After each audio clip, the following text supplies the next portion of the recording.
मध्य प्रदेश में हो रहे विधानसभा के उपचुनाव का प्रचार जोर पकड़ रहा है। तमाम नेताओं की रैली और जनसभाएं हो रही हैं। वहीं भारतीय जनता पार्टी की स्टार प्रचारक उमा भारती की प्रचार अभियान से दूरी चर्चा का विषय बन गई है।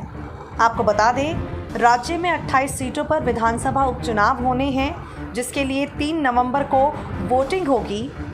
और ये जो उपचुनाव की परिस्थितियां आई हैं, इन सब के पीछे के मुख्य कारण ज्योतिरादित्य सिंधिया और उनके समर्थन में इस्तीफा देने वाले 22 विधायक हैं। जैसा कि आप सब जानते हैं किस तरीके से ज्योतिरादित्य सिंधिया ने होली के मौके पर कांग्रेस छोड़ने का फैसला किया और सिंधिया के बाद ही दूरी बना ली कांग्रेस से। उनके समर्थक 22 विधायकों ने प्रदेश में कमलनाथ सरकार गिर गई और अब पूरी तरह से यहाँ पर शिवराज सिंह चौहान और कमलनाथ के बीच आर पार की जंग है। ज्योतिरादित्य सिंधिया जब भाजपाई हुए तब से लेकर अब तक लगातार ये बात कही जा रही है कि उमा भारती को सिंधिया के भाजपाई हो जाने से ऐतराज़ है।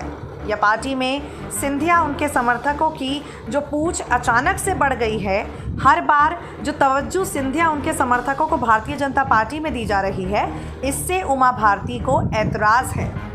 इस तरह की खबरें कई बार आ चुकी हैं। हालांकि विवाद मनमुटाव की खबरों के बीच सिंधिया की उमा भारती से मुलाकात भी हुई है। उमा भारती ने ज्योतिरादित्य सिंधिया की तारीफों के कसीदे भी पढ़े हैं। लेकिन उपचुनाव में उमा भारती की प्रचार से दूरी चर्चा का विषय है।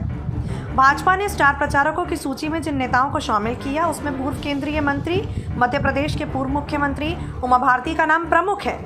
उमा भारती बीते कई दिनों उत्तराखंड की यात्रा पर गईं। उसके बाद कोरोना पॉजिटिव पाई गईं। उनका वहीं इलाज चला।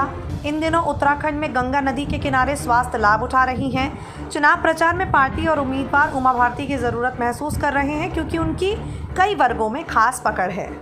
उमा भारती खुद आगामी कुछ दिनों तक सक्रिय न होने की बात कह चुकी हैं। बीते दिनों उमा भारती ने कहा था, मैं बहुत खुश हूँ कि मैं आपको एक अच्छी खबर दे रही हूँ।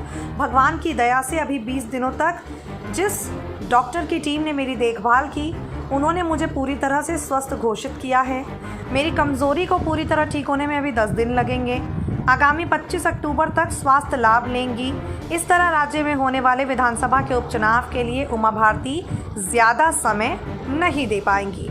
उमा भारती की चुनाव प्रचार से दूरी ने भाजपा की नींदें उड़ा दी हैं, चिंताएं बढ़ा दी हैं, क्योंकि राज्य में आधा दर्जन से ज़्यादा विधानसभा क्षेत्र ऐसे हैं जहां लोधी वर्ग से मतदाता निर्णायक हैं और इन क्षेत्रों में उमा भारती पार्टी के लिए बड़ी भूमिका निभा सकती थी।